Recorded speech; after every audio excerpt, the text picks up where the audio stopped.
everyone. Welcome back to another episode of the And Also podcast. I'm your host, Madison, and today I have Jake, my boyfriend, coming back on for another interview. I got such good feedback on our episode together, and so many people really enjoyed it, including my mom. So thanks for watching, Mom. We wanted to do another episode together, and hopefully there will be more to come in the future as well. Before we get into the episode today, of course, we're going to start with our book of the week because I'm going to do our drink of the day with Jake because he loves to do a good taste test, a little ASMR taste test.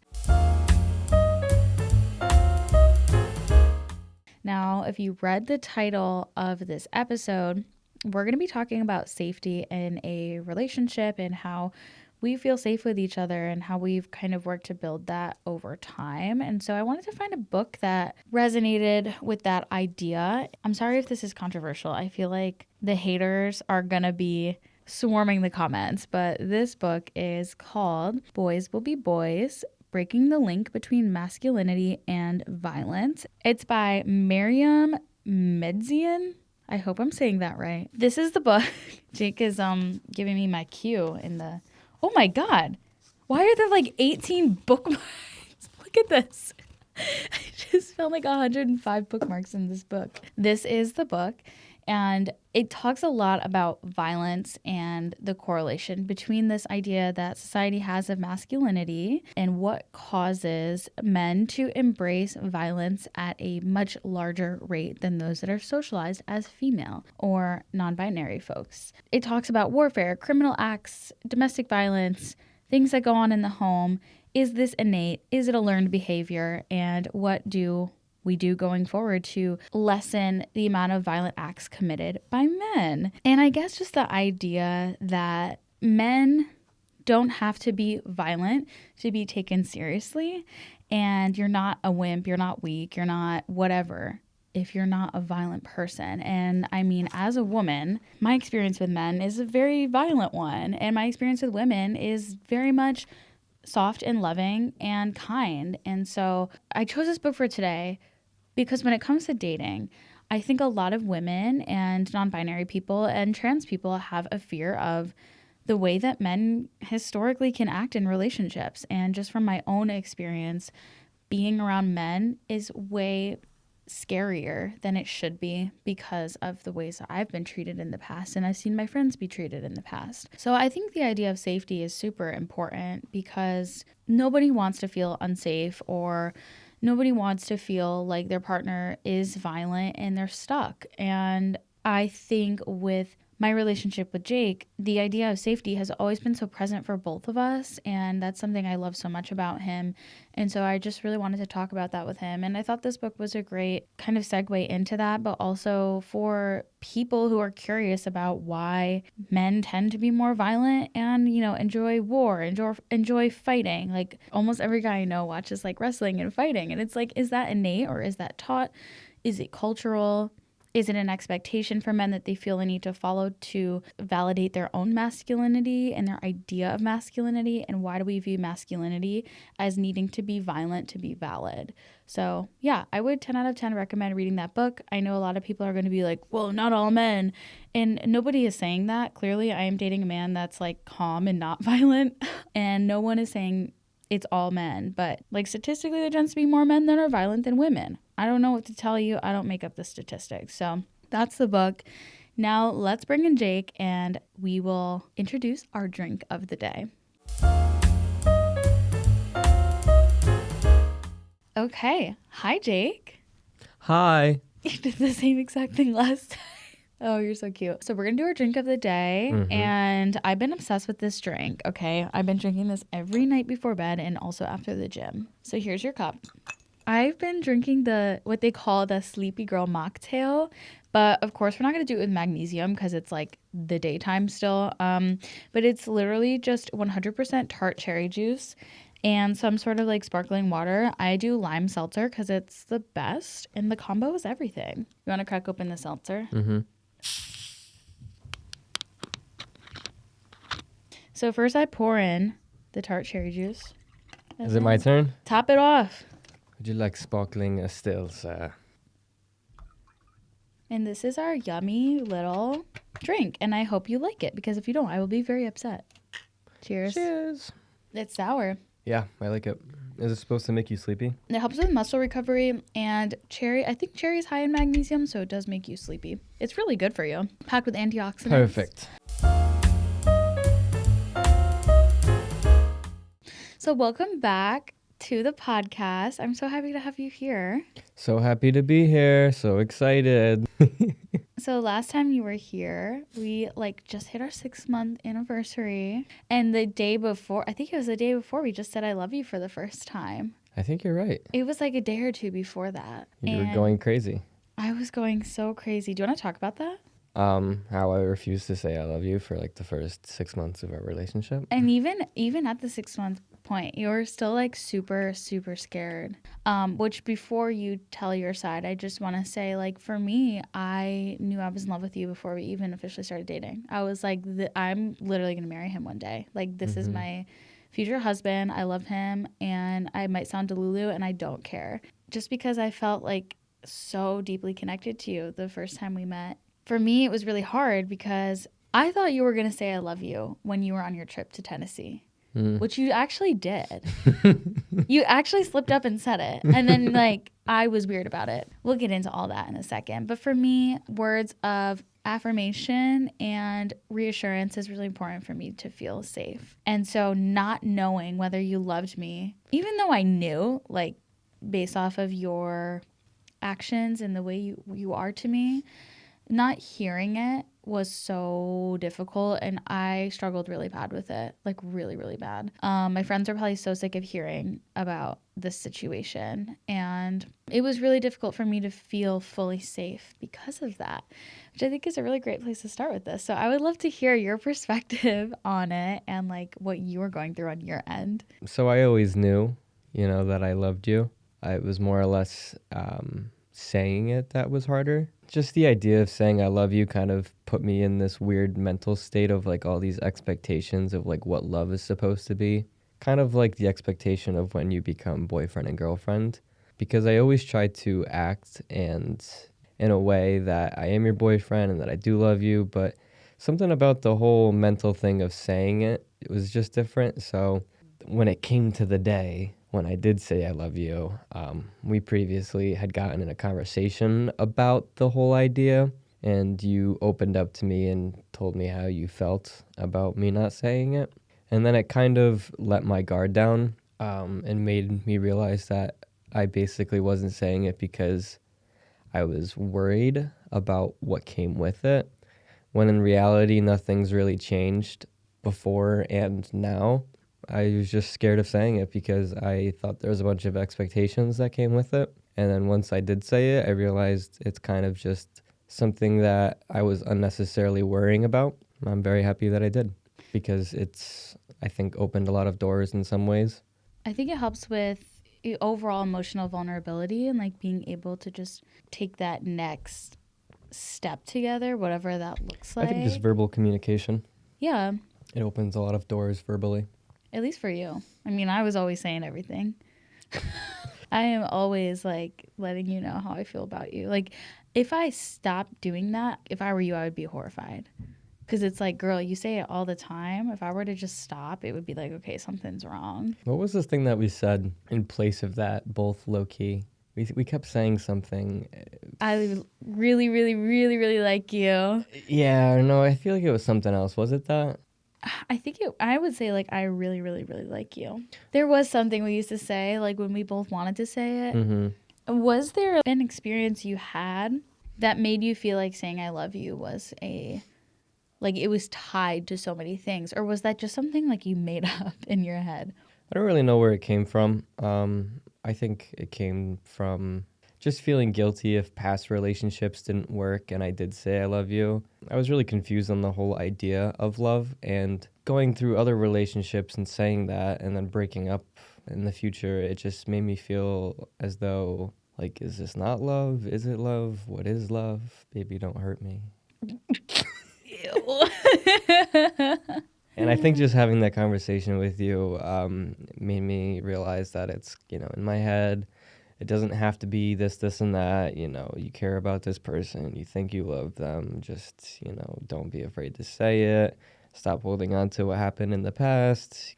And when I did say it, I still wasn't like super comfortable saying it. It was very, very awkward and Yeah, weird for you me. wouldn't say it. Like, I always had to say it first for a while. I don't think it was like that. You just happened to say it first a lot more. I was cooking for 6 months. Yeah, I was like, you just, any opportunity you had, you said it. I mean, I'm super expressive with my feelings. I feel like I couldn't give you any more verbal reassurance. Like, I am the reassurance queen. Yeah, any second you have to say something positive, you do, which is great. But I just think you're so beautiful. It's so hard for me to be in a room with you and not tell you like all of the wonderful things about you, because I feel so safe with you, and just so like I can be honest with you, and you just light me up in a way that I've never felt before. And like, why hold that back? Like, I could die tomorrow. That was one of my biggest fears. There was a time where you were leaving my apartment before we said I love you. You were leaving my apartment and I started crying, and you were like, what's wrong? And I was like, I literally can't tell you, because then it's going to sound like, I'm begging you to say I love you to me and like pressuring you. And I didn't want it to be like that. Like, if you weren't ready to say it, you weren't ready to say it. What I was thinking was like, I'm really afraid that one of us is going to die and we're never going to get to say I love you to each other. And that was like, I would think about that like 24/7. And obviously that's from my past experiences with Regis, just wishing I could actually tell him one more time. And just the thought of like never getting to tell you how I really feel about you. If something were to happen, it just like, like it really just ate away at me all the time. And it was like constantly biting my tongue and like not being able to tell you. And maybe I should have said it first. I don't know. It's like weird standards too with that. Like, do I say it first? I wait for him to say it. But I knew you were uncomfortable. I knew you weren't ready. Yeah.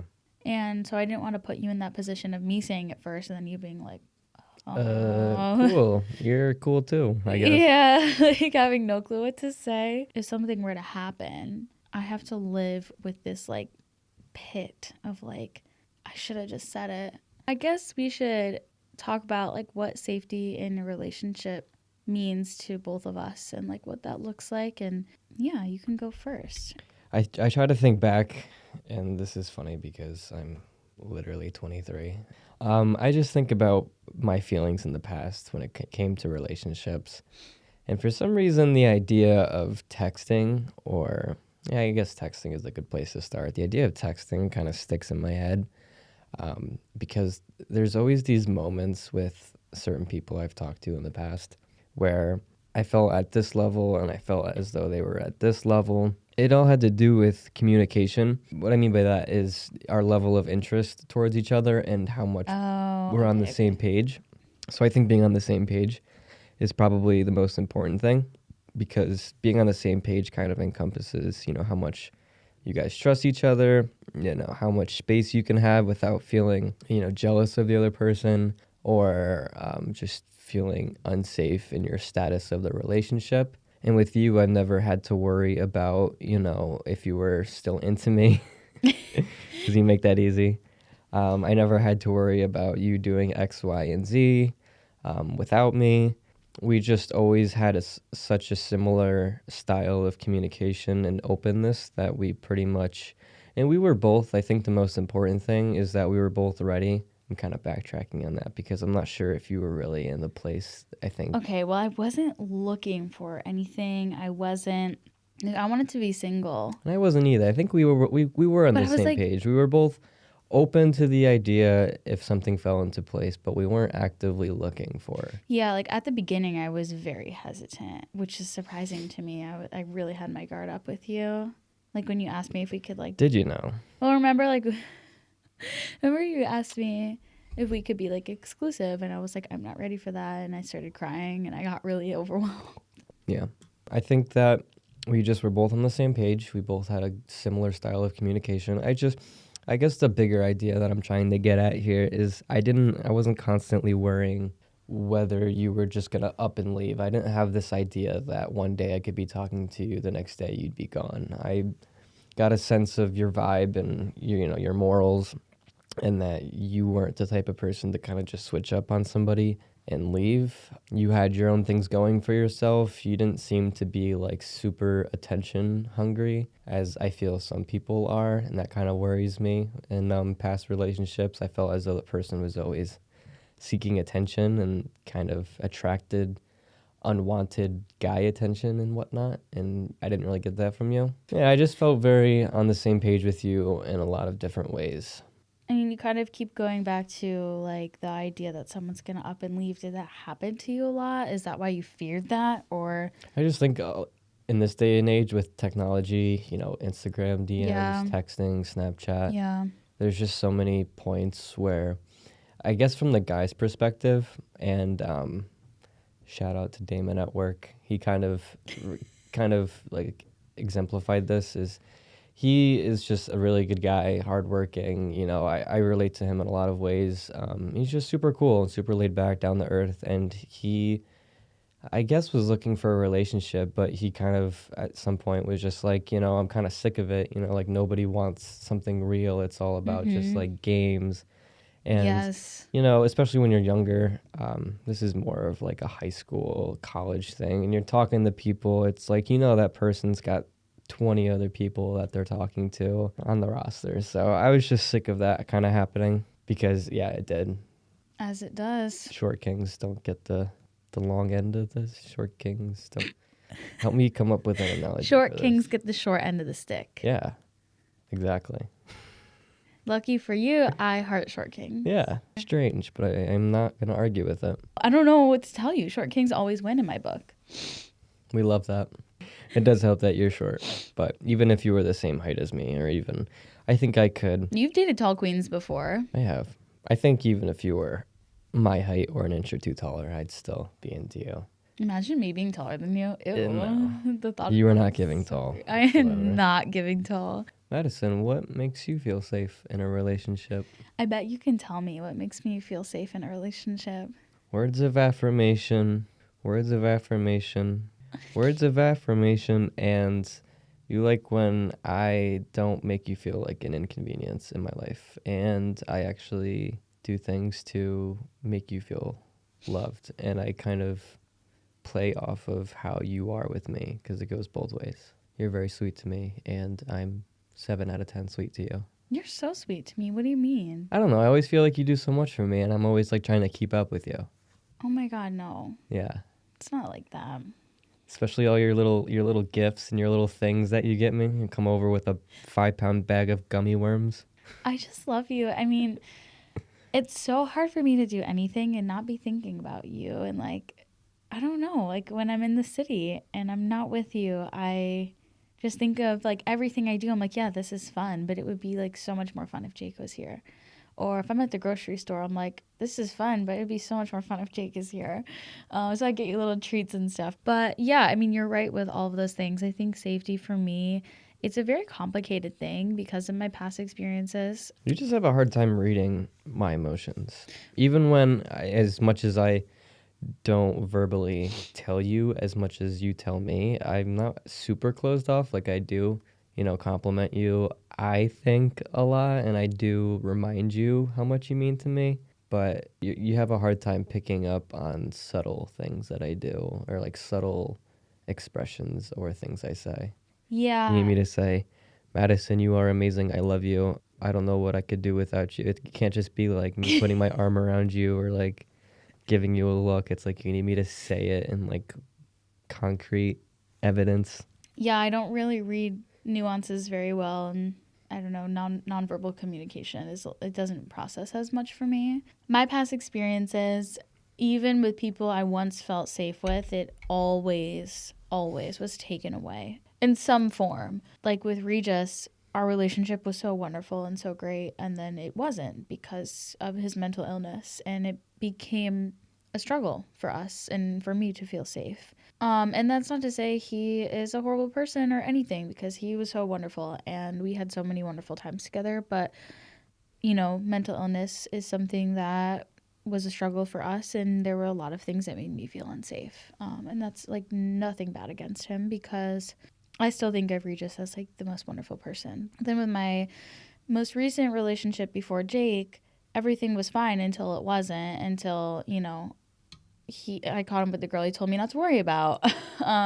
So it's like you go from feeling secure and fine, and then, something happens and it changes everything and it makes you so distrustful. And I think for me, it's always that feeling of like, when is it going to happen? Like, when am I going to start to feel unsafe? But you've done so much to like ensure that the person that you are right now is the person that you are. There's no like alter ego that you're like secretly hiding. You know what I mean? You've always been so true to yourself, which I think translates to your ability to be yourself with me and make me feel like I mattered to you and make me feel like I'm a priority to you and not an inconvenience. And you're so right about that. Like, something that helps me feel safe is not feeling like an inconvenience. I remember when we first met and started hanging out, like every time you do something for me, I'd almost feel like guilty.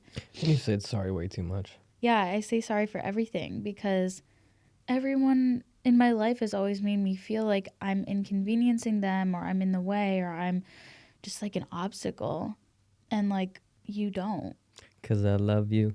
What's something, I guess, that would make you feel really unsafe? Like a few things that you feel like are maybe common in relationships, things that make you feel like you're losing that sense of security. I think if you weren't as reaffirming, and if you didn't say the things you do now, I think that would make me question things more. It's just, you are just so good at making me feel appreciated, and it's impossible for me to think that you aren't into me and that you are going to leave me. I think that's the easiest answer to that question, and it's a very easy answer, but if you weren't like that, I would think I'd question more. For some people, talking about the future makes them feel really uncomfortable or nervous or actually unsafe. What do you think it makes you feel that way? How does talking about the future make you feel? It definitely doesn't make me feel too nervous, because you've shown that you can give me the space I need to do things that I find enjoyable that don't involve the two of us. If I can golf, if I can have my own little time here and there to do things on my own, I really don't have to worry so much about the future and being married and living together, because I know you've allowed me to have that space, and I'm sure it'll be different if we have kids. We're going to have more responsibilities when we move in together, so of course that's going to change. But as of right now, I know that you're going to give me space in the future to do the things that I want to do. So that is number one most important thing. What does, make me ask questions is where you want to live. You are a very driven person who, for one reason or the other, really wants to move to the city. That's, I guess, a topic in itself, because I don't need the city. I think you said it really well the other day when you were talking about your apartment, is when you're in the city, you're stuck in this grind mentality. What would you call it? Grind set. Mindset. Yeah, so that's kind of how I feel when I think of the city. It just seems very overwhelming, very like, why the heck am I here? There's no peace and quiet. As much as you would like to argue, there's plenty of places that are quiet. There's a different sense of community in a smaller town versus a city where I almost feel as like alone or nothing. And that's why I think I have such a hard time with wanting to live in the city, because I like how quiet it is here. I like lots of nature, and as much as there's parks in the city, it's different. And I just don't know how I feel about living in the city. And that's where we've kind of had conversations about the bag we're making and if we can have two properties. That's something that kind of worries me. The idea of maybe having a kid, I think we've gotten to a much better stage of conversation about it, and it's nothing we have to really worry about right now. It's just a hypothetical. You're leaning a lot more towards not having a kid, whereas I'm leaning towards having a kid when I'm much older. Those are the three things I would say that I think about when it comes to the future. Space, city, kids. Those are the three things I think about. Career, it's kind of a thought. I don't really have a strong idea in mind of what the future looks like in that sense. I don't think that would matter too much. One thing you've taught me is that I need to not obsess over the way that things are going to be, because I don't know. And my thoughts and opinions can change a lot, which I think we are actively experiencing right now with my living in the city excursion that I'm doing. So for those of you that don't know, I have an apartment in the city and I have an apartment upstate New York, and I go back and forth, and this is a new thing. We're on month 2 of this now. And quite frankly, I'm having a ton of regret with it. And I think the things that the city once gave me are not there anymore. I've been struggling with my relationship to living in the city, and I wonder what it offers me in the grand scheme. And I think what I had before when I was in college was that community, that specific community of being in college, and all my friends were there. Now all my friends are like scattered around. Nobody really talks anymore except for like Keon and I and Claire and I and like my core friends, Sammy and Frankie. We're the type of friends who don't like need to be together. And like even when I'm in the city for like an extended period of time, I don't even see them anyways. So I think my living in the city situation has very much changed a lot. And when I'm in the city, I long to be here. And it's because of a lot of things. It's because, Sid is here, Gio is here, you're here. My apartment, like the place that I really call home, is here. I feel safe emotionally when I'm here. I feel calm. Like when I'm with you, I feel so calm and like so, I don't know, just so amazing. And like I said before, when I'm in the city, all I can think about is like, oh, I wish Jake was here, And I've never had that sort of relationship with someone before. I'm figuring out slowly like where I want to be. And the more I'm there, like the less I want to be there. But you do work very hard when you're there. It's almost seemed to become your place of grinding. It's not like a vacation home, but it's a vacation home in the sense that there's very few distractions and you work a lot better. And the one thing about the city that I don't get here is I feel way more inspired. There's a lot more to take inspiration from as a creative person and someone who is creative for a living. There is so much more for me to feel inspired by and for me to build ideas off of. You said something the other day to me that was interesting. You were like, I can't imagine many couples that would be comfortable with their significant other, like going to New York City for like prolonged periods of time without them. And like when I'm in the city, we don't text a ton. Like we don't, like we'll call each other here and there when we have time. You don't have that sense of home when you're there as much as I do. You don't have like people at your disposal to talk to or just like think comfortable, familiar things. Yeah, I spend a lot of time alone when I'm there. Yeah, so it's different for you. And I want to make sure that you feel loved and don't feel so lonely. But at the same time, I love... You love the space. You aren't close to me, which allows me to kind of go deeper into my own, like, where am I at sort of thing. What do I need to do? Am I happy, without seeing you every day, which I am. I'm able to stay happy and, like, do my own things. And then, of course, when you come back, I miss you and we hang out, and it's great. It definitely puts our, like, ability to be codependent in check. Mm-hmm. Like, it helps us reset and build things for ourselves. It helps us, I think, a lot. And I think it's really cool that we have this sort of relationship where we do feel trusting and safe enough with each other, where, like, we can be apart for a long time and not feel insecure. I'm not stalking you on Snapchat maps or your iPhone location. God. Yeah, I don't even think we have each other's locations, do we? I don't think so, which it would be good to have, but I don't need it. I think that was just a really interesting point because I actually don't know any couples. Like, all the couples I know, they would be freaking out and they would be, like, controlling their spouse's every move. One, your need for space is something I've come to really understand. And I see how much more functional and better you are when you do get the space you need.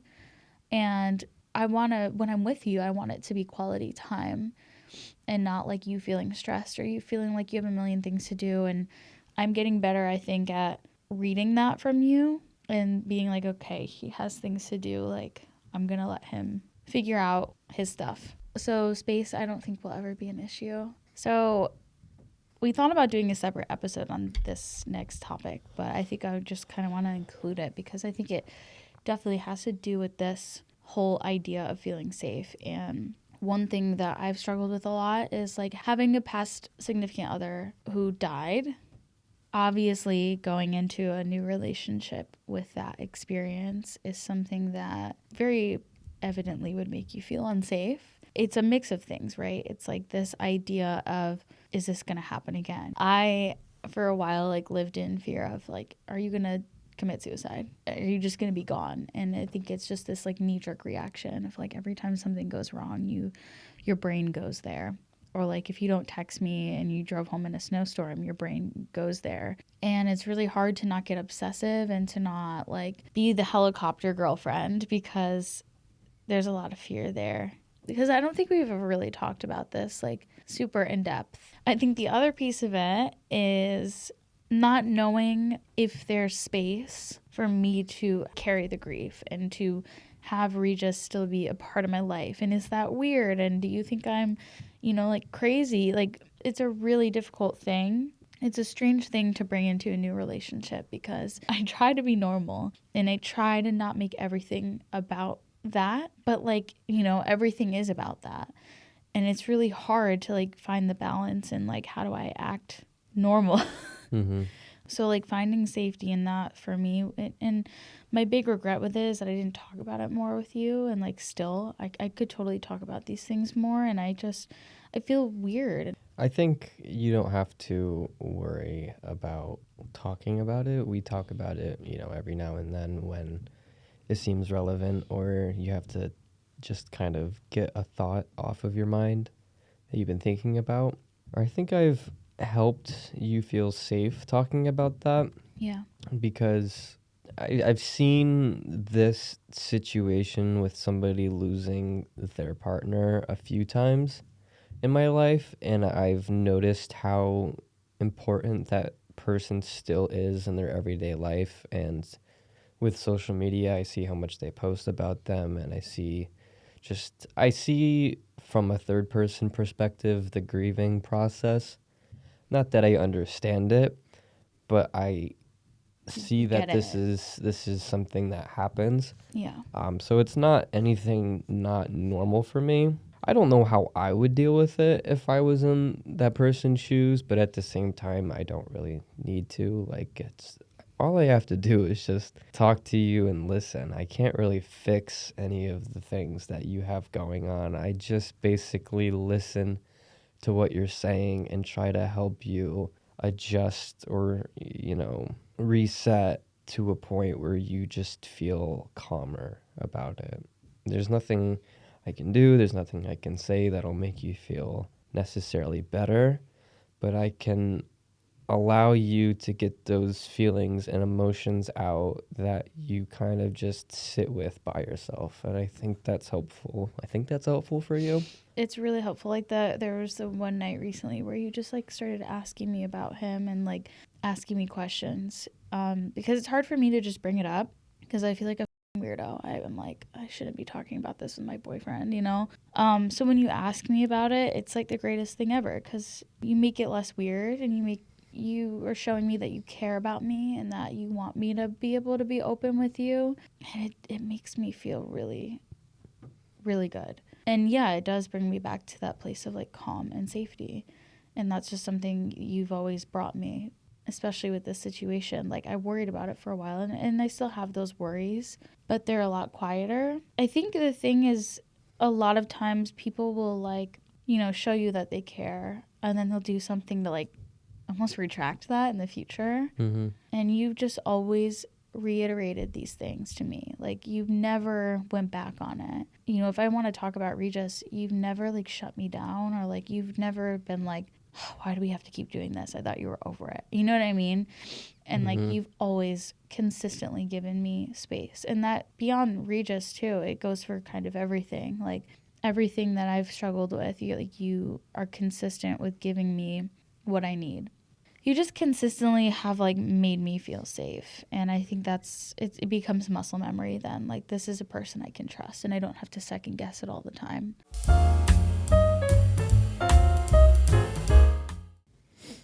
Roses are red, violets are blue. Subscribe to this channel or I'll come for you. Favorite animal? Geo. I was going to say that too. I was hoping you would ask me. I would say Geo. Let's put a picture of Geo right here. This is Geo. Hi, Geo. We should actually get some printouts of Geo and have it in the background. Okay. That would be really cute, right? That would be cute. Well, thank you so much for coming on today. Yes, thank you for having me. Thank you guys so much for tuning in to another episode of the And Also podcast. If you enjoyed this episode and you are streaming on Spotify or Apple, definitely give the show a 5-star rating and download it, add it to your playlist. And if you're watching on YouTube, be sure to subscribe to the channel, leave a comment, and give this video a thumbs up. Thank you guys so much for listening, and we will see you next week for another episode.